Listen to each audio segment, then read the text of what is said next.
ಎಲ್ರಿಗೂ ನಮಸ್ತೆ, welcome back to my channel. ಎಲ್ಲರೂ ಹೇಗಿದ್ದೀರಾ? ಎಲ್ಲರೂ ಚೆನ್ನಾಗಿರೋ ಅಂತ ಭಾವಿಸ್ತಾ ಇವತ್ತಿನ ವ್ಲಾಗ್ನ ಶುರು ಮಾಡ್ತಾ ಇದ್ದೀನಿ. ಇವತ್ತಿನ ವ್ಲಾಗ್ ಬಂದುಬಿಟ್ಟು ಸ್ಪೆಷಲ್ ವ್ಲಾಗ್ ಅಂತಲೇ ಹೇಳ್ಬೋದು. ಏನಪ್ಪ ಅಂತಂದರೆ ಭೀಮ್ನ ಅಮಾವಾಸ್ಯೆ ದಿನದ ಪೂಜೆ ಯಾವ ರೀತಿ ಮಾಡಿದೆ, ಹಾಗೆ ಪಾದ ಪೂಜೆ ಹೇಗೆ ಮಾಡಿದೆ ಎಲ್ಲನೂ ಕೂಡ ಇವತ್ತಿನ ವ್ಲಾಗಲ್ಲಿ ಶೇರ್ ಮಾಡ್ಕೊತಾ ಇದ್ದೀನಿ.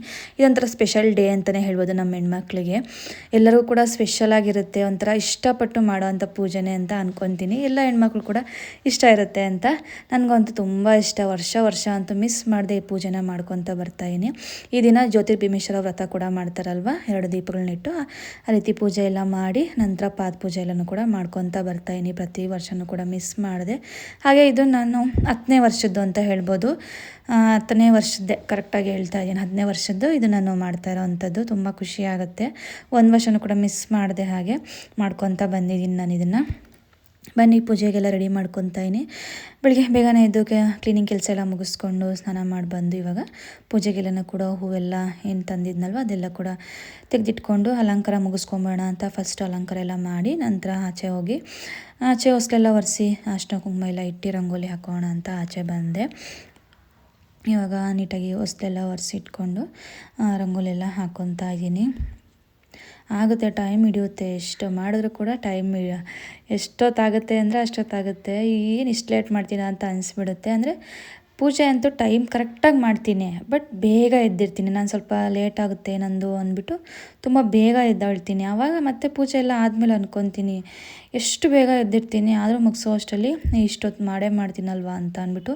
ಕೆಲವರು ಹೆಂಗಂದರೆ ಇಷ್ಟೇ ಪೂಜೆನ ತುಂಬ ಬೇಗ ಟೈಮಲ್ಲೇ ಮುಗಿಸ್ಬಿಡ್ತಾರೆ, ನಾನೇ ಲೇಟ್ ಮಾಡ್ತೀನಿ ಅಂತ ಅನಿಸ್ಬಿಡುತ್ತೆ.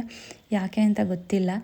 ಹಂಗೋ ನನ್ನ ಹಸ್ಬೆಂಡ್ ಬೈತಾನೆ ಇರ್ತಾರೆ, ಎಷ್ಟು ಬೇಗ ಎದ್ದೊಳ್ತೀಯ, ಅಷ್ಟು ಬೇಗ ಇದು ಮಾಡಲೇಬೇಕಾ, ಲೇಟಾಗಿ ಎದ್ದರೆ ಆಗಲ್ವಾ, ಮಕ್ಕಳೆಲ್ಲ ಹೋದ್ಮೇಲೆ ಮಾಡ್ಕೊ ಅಂತ.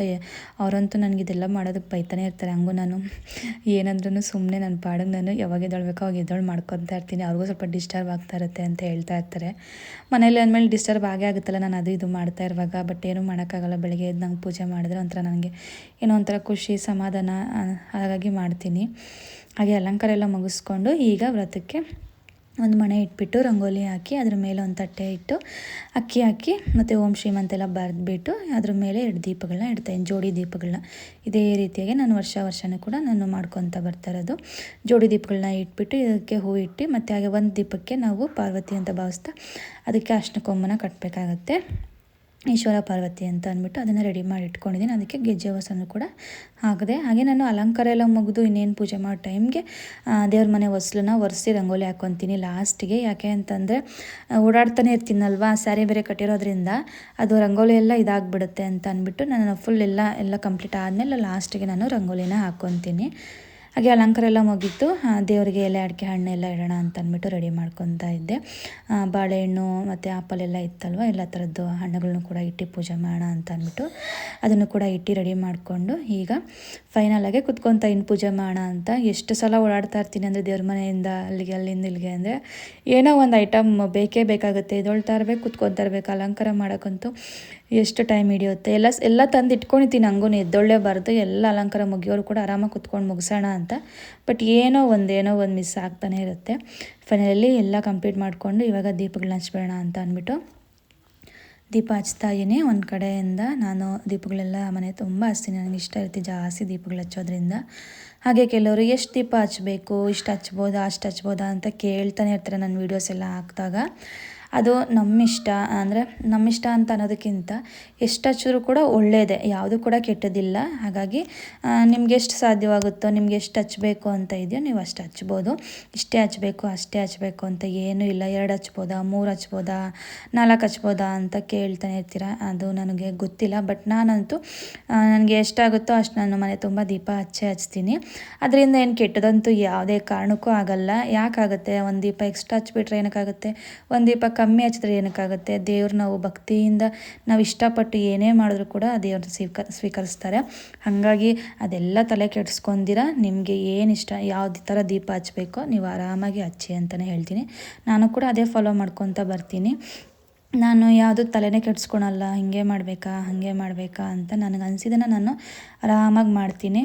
ಅದರಿಂದ ಕೆಟ್ಟದಾಗುತ್ತೋ ಒಳ್ಳೆಯದಾಗುತ್ತೋ ನಾನು ಅದನ್ನು ಯೋಚನೆ ಮಾಡಲ್ಲ. ನನಗಿಷ್ಟ ಆಯಿತಾ ನಾನು ಮಾಡ್ತಾಯಿರ್ತೀನಿ. ನನಗಂತೂ ಯಾವತ್ತೂ ಕೆಟ್ಟದಾಗಿಲ್ಲ.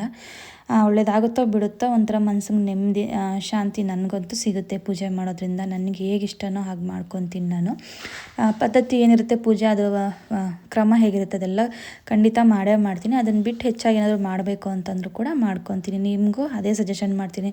ಸುಮ್ಮನೆ ಕಮೆಂಟಲ್ಲಿ ಹೆಂಗೆ ಅಂದರೆ ಕ್ವಶನ್ಸ್ ಮೇಲೆ ಕ್ವಶನ್, ಅಷ್ಟು ಥಿಂಕಿಂಗ್ ಯಾಕೆ ಮಾಡ್ತೀರಾ ಅಂತಲೇ ಗೊತ್ತಿಲ್ಲ ನನಗೆ. ತುಂಬ ಥಿಂಕ್ ಮಾಡ್ತಾರೆ ನಮ್ಮ ಹೆಣ್ಮಕ್ಳು ಕೆಲವರು, ಹಂಗೆ ಮಾಡಬೇಕಾ ಹಿಂಗೆ ಮಾಡಬೇಕಾ ಅಂತ. ಯಾವೆಲ್ಲ ಬೇಡ, ನಿಮ್ಮ ಭಕ್ತಿ ಇದ್ದರೆ ಸಾಕು ದೇವ್ರ ಮೇಲೆ. ನಿಮಗೆ ಹೇಗೆ ಇಷ್ಟನೋ ಹಾಗೆ ಅಲಂಕಾರ ಮಾಡಿ ಅಷ್ಟು ದೀಪಗಳನ್ನ ಹಚ್ಚಿ ಪೂಜೆ ಮಾಡಿ ಸಾಕು ಅಂತಲೇ ಹೇಳ್ತೀನಿ. ಫೈನಲಾಗಿ ಪೂಜೆ ಎಲ್ಲ ಮಾಡಿ ಮುಗಿಸ್ದೆ. ತುಂಬ ಚೆನ್ನಾಗಾಯಿತು ಪೂಜೆ ಅಂತೂ. 6 ಗಂಟೆ ಅಷ್ಟರಲ್ಲಿ ಆಯ್ತು. 6 ಗಂಟೆ ಆಗುತ್ತೆ ಎಲ್ಲ ಮುಗಿಸೋ ಅಷ್ಟರಲ್ಲಿ, ಆರಾಮಾಗಿ 6 ಗಂಟೆ ಅಷ್ಟರಲ್ಲಿ ಆಯಿತು ನೋಡಿ. ಪೂಜೆ ಎಲ್ಲ ಆದಮೇಲೆ ದೇವ್ರ ಮನೆ ಈ ರೀತಿ ಕಾಣಿಸ್ತಿದೆ. ಕಂಪ್ಲೀಟಾಗಿ ಪೂಜೆ ಎಲ್ಲನೂ ಮುಗಿಸ್ದೆ. ಹಾಗೆ ಆಚೆ ಕಡೆ ಎಲ್ಲ ರಂಗೋಲಿ ಈ ರೀತಿಯಾಗಿ ಆಗಿದ್ದೆ ಚಿಕ್ಕದಾಗಿ. ಹಂಗೂ ಓಡಾಡಿ ನೋಡಿ ಸ್ವಲ್ಪ ಇದು ಆ ಕಡೆ ಈ ಕಡೆ ಆಗಿದೆ. ತುಳಸಿ ಹತ್ರನೂ ಕೂಡ ಚಿಕ್ಕದಾಗಿ ಒಂದು ರಂಗೋಲಿ ಹಾಕಿದ್ದೆ. ಇಷ್ಟೇ, ಹೊಸ್ಲು ಮೇಲೆ ತುಳಸಿ ಹತ್ರ ಮಾತ್ರ ಹಾಕ್ತೀನಿ ಅಷ್ಟೇ. ಯಾಕೆಂದರೆ ಇಲ್ಲಿ ಫುಲ್ ಟೈಲ್ಸ್ ಇರೋದ್ರಿಂದ ಎಲ್ಲ ಕಡೆ ರಂಗೋಲಿ ಹಾಕೋಕ್ಕಾಗಲ್ಲ. ಹಾಗಾಗಿ ಹಾಗೆ ನಾನು ಪೂಜೆ ಆಗಿದ ತಕ್ಷಣ ಲೈಟ್ಸ್ ಎಲ್ಲ ಆಫ್ ಮಾಡಿಬಿಡ್ತೀನಿ. ಯಾಕೆಂದರೆ ಈ ದೀಪದ ಬೆಳಕಲ್ಲೇ ನೋಡೋದಕ್ಕೆ ಒಂಥರ ಚಂದ ದೇವ್ರನ್ನ. ನಾನಂತೂ ಪೂಜೆ ಆದಮೇಲೆ ಒಂದು 10 ನಿಮಿಷ ಕುತ್ಕೊಂಡ್ಬಿಡ್ತೀನಿ ದೇವ್ರ ಮುಂದೆನೇ. ನಾನು ಮಾಡಿರೋ ಅಲಂಕಾರ ದೀಪ ಉರಿತಾರದನ್ನೇ ನೋಡ್ತಾ ಇರ್ತೀನಿ. ಲೈಟ್ ಆಫ್ ಮಾಡಿಬಿಡ್ತೀನಿ, ಮೇಯ್ನಾಗಿ ಲೈಟ್ ಆಫ್ ಮಾಡಿಬಿಡ್ತೀನಿ. ಇಲ್ಲ ಲೈಟ್ ಆಫ್ ಮಾಡಿ ಆ ದೇವ್ರ ನೋಡೋದೇ ಒಂಥರ ಇಷ್ಟ. ಆ ದೀಪದ ಬೆಳಕಲ್ಲಿ ಎಷ್ಟು ಚೆನ್ನಾಗಿರುತ್ತೆ ಅಲ್ವಾ. ಹಾಗೆ ಇನ್ನು ಟೈಮ್ ಆಯಿತು, ಸ್ಕೂಲ್ ಇತ್ತಲ್ಲ ಮಕ್ಕಳಿಗೆ ತಿಂಡಿ ಎಲ್ಲ ಮಾಡಲೇಬೇಕು. ಟೈಮ್ ಅಂತೂ ಇರಲ್ಲ ರೆಸ್ಟ್ ತೊಗೊಳೋದಕ್ಕೆ. ಬೆಳಿಗ್ಗೆ 3:30ಗೆ ಎದ್ದಿದ್ದೀನಿ ಅಂದರೆ ನಂಗೆ ಆಲ್ಮೋಸ್ಟ್ ಟೈಮ್ ಸಿಗೋದೆ ಮತ್ತು 8:30 ಮೇಲೇ. ನನ್ನ ಮಗಳೆಲ್ಲ ಸ್ಕೂಲ್ಗೆ ಹೋದ್ಮೇಲೆ 10 ಗಂಟೆ ಮೇಲೆ ಅಲ್ಲಿಗೂ ಕೆಲಸ ಇದ್ದೇ ಇರುತ್ತೆ. ಹಾಗಾಗಿ ನನಗೆ ಟೈಮೇ ಇರಲ್ಲ. ಕಂಟಿನ್ಯೂಸ್ ಪೂಜೆ ಅಂತ ಇದ್ಬಿಟ್ರೆ ಪೂಜೆ ತಿಂಡಿ ಮಾಡ್ಕೊಂಡು ಹೋಗ್ಬಿಟ್ಟಿರ್ತೀನಿ. ಹಾಗೆ ಇನ್ನೊಂದು ಏನಪ್ಪ ಅಂತಂದರೆ ಬೆಳಗ್ಗೆ ಹೊತ್ತು ಈ ಕೆಲಸಗಳೆಲ್ಲ ಮಾಡೋದ್ರಿಂದ ನಮಗೆ ಟಯರ್ಡ್ ಅನ್ನೋದಾಗಲ್ಲ. ನನ್ನ ಪ್ರಕಾರ, ನನ್ನ ಪರ್ಸ್ನಲ್ ಒಪಿನಿಯನ್ ಪ್ರಕಾರ ನನಗೆ ಒಂದು ಬೆಳಗ್ಗೆಯಿಂದ ಸ್ಟಾರ್ಟ್ ಮಾಡಿದೆ ಅಂದರೆ, ಲೇಟಾಗಿ ಸ್ಟಾರ್ಟ್ ಮಾಡಿದೆ ಅಂದರೆ ಮಧ್ಯಾಹ್ನ ಅಷ್ಟರಲ್ಲಿ ಟಯರ್ಡ್ ಆಗಿಬಿಡುತ್ತೆ. ಅಯ್ಯೋ ರೆಸ್ಟ್ ತೊಗೊಳ್ಳೋಣ ಅಂತ ಎನರ್ಜಿನೇ ಇರಲ್ಲ. ಎನರ್ಜಿನೇ ಹೋಗ್ಬಿಟ್ಟಿರೋದು ನಂಗೆ ಮಧ್ಯಾಹ್ನ ಅಷ್ಟರಲ್ಲಿ. ಬಟ್ ನಾನು ಬೆಳಗ್ಗೆ ಬೇಗ ಎದ್ದು ಮಾಡ್ತಾಯಿದ್ದೀನಿ ಅಂತಂದರೆ ನನಗೆ ಅದೇನೋ 10ವರೆಗೂ ಅಂದರೆ ಆಲ್ಮೋಸ್ಟ್ 10 o'clockವರೆಗೂ ನನಗೆ ಆರಾಮಾಗಿ ಎನರ್ಜಿ ಇರುತ್ತೆ. ಎಲ್ಲ ಕೆಲಸ ಆರಾಮಾಗಿ ಮಾಡ್ಕೊಂಬಿಡ್ತೀನಿ. ಅಯ್ಯೋ ರೆಸ್ಟ್ ತೊಗೋಣ, ಅಯ್ಯೋ ಮಲ್ಕೋಬೇಕು ಅಂತ ನಮಗೆ ಅನಿಸೋದೇ ಇಲ್ಲ. ಅದೇನೋ ಗೊತ್ತಿಲ್ಲ. ಅದಕ್ಕೆ ಹಾಗಾಗಿ ನಾನು ಬೆಳಿಗ್ಗೆ ಬೇಗ ಎದ್ದು ಮಾರ್ನಿಂಗ್ ಎಲ್ಲ ಕೆಲಸ ಮುಗಿಸ್ಕೊಂಬಿಡೋದು. ಅದಷ್ಟು ನೀವು ಟ್ರೈ ಮಾಡಿ. ಯಾರಿಗಾದ್ರೂ ನಿಮಗೆ ಸುಸ್ತಾಗುತ್ತೆ, ಇಡೀ ದಿನ ಕೆಲಸ ಆಗಿಬಿಡುತ್ತಪ್ಪ ಲೇಟಾಗಿ ಸ್ಟಾರ್ಟ್ ಮಾಡಿದ್ರೆ ಅಂತ ಅನಿಸಿದ್ರೆ ಒಂದ್ಸಲ ನೀವು ಬೆಳಿಗ್ಗೆ ಬೇಗ ಎದ್ದು ಟ್ರೈ ಮಾಡಿ ನೋಡಿ. ನಿಮಗೆ ಗೊತ್ತಾಗುತ್ತಾ ಎನರ್ಜಿ ಎಷ್ಟು. ನಾವೇನು ತಿಂದಿರಲ್ಲ, ಹಂಗೂ ಕೂಡ ನಮಗೆ ಹೊಟ್ಟೆನೂ ಕೂಡ ಹಸುವಾಗಲ್ಲ. ಅಷ್ಟು ಬೇಗ ಎದ್ದಿದ್ದೀವಿ ಅಂದರೂ ಆರಾಮಾಗಿ ನಾವೆಲ್ಲ ಕೆಲಸ ಮುಗಿಸ್ಕೊಂಡ್ಬಿಡ್ತೀವಿ. ಹಾಗೆ ಆದಷ್ಟು ಬೆಳಿಗ್ಗೆ ಬೇಗ ಎದ್ದು ಮಾಡೋದನ್ನು ಕಲೀರಿ ಅಂತ ಹೇಳ್ತೀನಿ. ಹಾಗಾಗಿ ನಾನು ಅಷ್ಟು ಬೇಗ ಮಾಡೋದು. ಹಾಗೆ ತಿಂಡಿ ಮಾಡಿ ಮುಗಿಸ್ದೆ. ತಿಂಡಿಗೆ ಸಿಂಪಲಾಗಿ ಚಿತ್ರಾನ್ನ ಮಾಡ್ಕೊಂಡಿದ್ದೆ. ಹಾಗೆ ನಾನು ಸ್ವೀಟು ಮಾಡೋಣ ಅಂದ್ಬಿಟ್ಟು ಪೊಂಗಲ್ ಮಾಡ್ಕೊಂಡಿದ್ದೆ. ಸಕ್ಕ ಟೇಸ್ಟಿಯಾಗಿ ಬಂದಿತ್ತು. ನಮ್ಮ ಮನೇಲಿ ಎಲ್ಲರಿಗೂ ಇಷ್ಟ. ನನ್ನ ಮಗ ಅಂತೂ ಕೇಳ್ತಾನೆ ಇದ್ದ 2 ದಿನದಿಂದ ಮಾಡು ಅಂತ. ನಾನೊಂದು ಹಬ್ಬ ಬರಲಿ ಯಾವ್ದಾದ್ರು ಮಾಡೋಣ ಅಂತ ಸುಮ್ಮನೆ ಇದ್ದೆ. ಫೈನಲಿ ಇವತ್ತು ಮಾಡಿದೆ. ಮಕ್ಕಳೆಲ್ಲ ಸ್ಕೂಲ್ಗೆ ಹೋದ್ರು, ಅವನ್ನೆಲ್ಲ ರೆಡಿ ಮಾಡಿ ಕಳಿಸ್ದೆ. ಹಸ್ಬೆಂಡ್ಗಂತೂ ಕಾದು ಸಾಕಾಯಿತು. ಬನ್ನಿರಿ ಸ್ನಾನ ಮಾಡ್ಕೊಂಡು ಬನ್ನಿ, ಪೂಜೆ ಮಾಡ್ಬೇಕು ನಿಮ್ಮನ್ನು ಅಂತ ಅಂದ್ಬಿಟ್ಟು. ಯಾಕಂದ್ರೆ ಅವ್ರು ತುಂಬ ಬ್ಯುಸಿ ಇದ್ದರು. ಅವ್ರಿಗೆ ವೆಯ್ಟ್ ಮಾಡಿ ಫೈನಲಾಗಿ ಬಂದರು. ಈಗ ಅವ್ರ ಪಾದ ಪೂಜೆ ಮಾಡ್ತಾಯಿದ್ದೀನಿ. ನಾನೇನೋ ಬೇಗ ಮಾಡಿಬಿಡ್ತೀನಿ, ಅವ್ರಿಗೆ ವೆಯ್ಟ್ ಮಾಡೋದೇ ಲೇಟ್ ಆಯ್ತು. ಯಾಕೆಂದ್ರೆ ಅವ್ರಿಗೂ ತುಂಬ ಕೆಲಸ ಇರುತ್ತೆ, ಫೋನ್ ಕಾಲ್ಸ್ ಎಲ್ಲ ಬರ್ತಾ ಇರುತ್ತೆ. ಅವರು ಬ್ಯುಸಿ ಇರೋದ್ರಿಂದ ಟೈಮ್ ಸ್ವಲ್ಪ ಸಿಗಲ್ಲ. ಫೈನಲಾಗಿ ಟೈಮ್ ಮಾಡಿಕೊಂಡು ಇವಾಗ ಪಾದ ಪೂಜೆ ಮಾಡಿಸ್ಕೊತಾ ಇದ್ದಾರೆ. ಖುಷಿಯಾಗುತ್ತೆ ಇದೆಲ್ಲ ನೋಡಿದಾಗ. ವರ್ಷ ಇದು ಮೆಮೊರಿ ಅಂತೂ ನನ್ನ ಇದ್ದೇ ಇರುತ್ತೆ ನನ್ನ ಫೋನಲ್ಲಿ. ಮತ್ತು ಹಾಗೆ ನಾನು ಯೂಟ್ಯೂಬಲ್ಲಿ ಇನ್ಸ್ಟಾಗ್ರಾಮಲ್ಲೆಲ್ಲ ಹಾಕೋದ್ರಿಂದ ಹಳೆ ವೀಡಿಯೋಸ್ನೆಲ್ಲ ನೋಡ್ಕೊತ ತುಂಬ ಖುಷಿಯಾಗುತ್ತೆ ಇದೆಲ್ಲ ಒಟ್ಟಿನಲ್ಲಿ.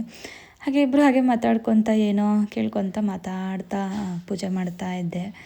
ಫೈನಲಿ ಪೂಜೆ ಎಲ್ಲ ತುಂಬ ಚೆನ್ನಾಗಾಯಿತು. ಈ ಪೂಜೆ ಮಾಡೋದ್ರಿಂದಂತೂ ಹೆಣ್ಮಕ್ಳಿಗೆ ತುಂಬಾ ಒಳ್ಳೆಯದು. ಏನಪ್ಪ ಅಂತಂದರೆ ನಮ್ಮ ಗಂಡನ ಆರೋಗ್ಯಕ್ಕೆ, ಆಯಸ್ಸಿಗೆ, ಅವರ ಜೀವನದಲ್ಲಿ ಅಭಿವೃದ್ಧಿಗೆ ನಾವು ಈ ಪೂಜೆನ ಮಾಡ್ತಾ ಬರ್ತೀವಿ. ಮದುವೆ ಆಗದಿರೋರು ಕೂಡ ಈ ಪೂಜೆನ ಮಾಡ್ಬೋದು. ಹಾಗೆ ಮದುವೆ ಆಗಿರೋರು ಕೂಡ ಈ ಪೂಜೆನ ಮಾಡ್ಬೋದು. ಇಬ್ಬರೂ ಕೂಡ ಮಾಡೋದ್ರಿಂದ ತುಂಬ ಒಳ್ಳೆಯದು. ಒಳ್ಳೆ ಗಂಡ ಸಿಗಲಿ ಅಂತ ಮಾಡ್ತಾರೆ ಮದುವೆಗಿಂತ ಮುಂಚೆ. ಮದುವೆ ಆದಮೇಲೆ ಗಂಡನ ಆರೋಗ್ಯ ಚೆನ್ನಾಗಿರಲಿ, ಅವ್ರ ಆಯಸ್ಸು ಸಿಗಲಿ ಅಂತ ಅಂದ್ಬಿಟ್ಟು ಮಾಡ್ತಾರೆ. ಹಾಗೆ ತಪ್ಪದೆ ಈ ನಡುವೆ ಅಂತ ಎಲ್ಲ ಹೆಣ್ಮಕ್ಳು ಕೂಡ ಮಾಡೋದನ್ನು ರೂಢಿ ಮಾಡ್ಕೊಂಡಿದ್ದಾರೆ. ಮಾಡಿ ಎಲ್ಲರೂ ಯಾರಾದರೂ ಮಾಡಿಲ್ಲ ಅಂತಂದರೆ ಸ್ಟಾರ್ಟ್ ಮಾಡಿ ಅಂತ ಹೇಳ್ತೀನಿ, ಮುಂದಿನ ವರ್ಷದಿಂದ ಆದರೂ ಅಂತ. ಹಾಗೆ ನೋಡಿದ್ರಲ್ಲ ಇವತ್ತಿನ ವ್ಲಾಗ್ ಹೇಗಿತ್ತು ಅಂತ ಅಂದ್ಬಿಟ್ಟು. ನನ್ನ ಕಂಪ್ಲೀಟ್ ಮಾರ್ನಿಂಗ್ ರೋಟಿನೇ ನಾನು ಇವತ್ತಿನ ವ್ಲಾಗಲ್ಲಿ ಶೇರ್ ಮಾಡ್ಕೊಂಡಿದ್ದೆ. ಯಾಕೆಂದರೆ ಇದೇ ಲಾಂಗ್ ಆಗಿತ್ತು. ಹಾಗಾಗಿ ಜಾಸ್ತಿ ಅಂತೂ ಪೇಷನ್ಸ್ ಇರೋ ನನಗೆ ಫುಲ್ ಡೇ ವ್ಲಾಗ್ ಮಾಡೋದಕ್ಕೆ. ಹಾಗಾಗಿ ನಾನು ಮಾರ್ನಿಂಗ್ ರೋಟೀನ್ ಅಥವಾ ಈವ್ನಿಂಗ್ ರೋಟೀನ್ ಅಷ್ಟೇ ನಾನು ಶೇರ್ ಮಾಡ್ಕೊಳೋದಕ್ಕೆ ಟ್ರೈ ಮಾಡ್ತೀನಿ. ಹಾಗೆ ಇವತ್ತಿನ ವ್ಲಾಗಲ್ಲಿ ನಮ್ಮ ಮನೆಯ ಭೀಮನ ಅಮಾವಾಸ್ಯೆ ಪೂಜೆ ಯಾವ ರೀತಿ ಇತ್ತು ಅನ್ನೋದನ್ನು ನೀವು ನೋಡಿದ್ದೀರಾ. ಐ ಹೋಪ್ ನಿಮಗೆಲ್ಲರಿಗೂ ಇಷ್ಟ ಆಗಿದೆ ಅಂತ ಅಂದ್ಕೊತೀನಿ. Thank you all. Bye bye.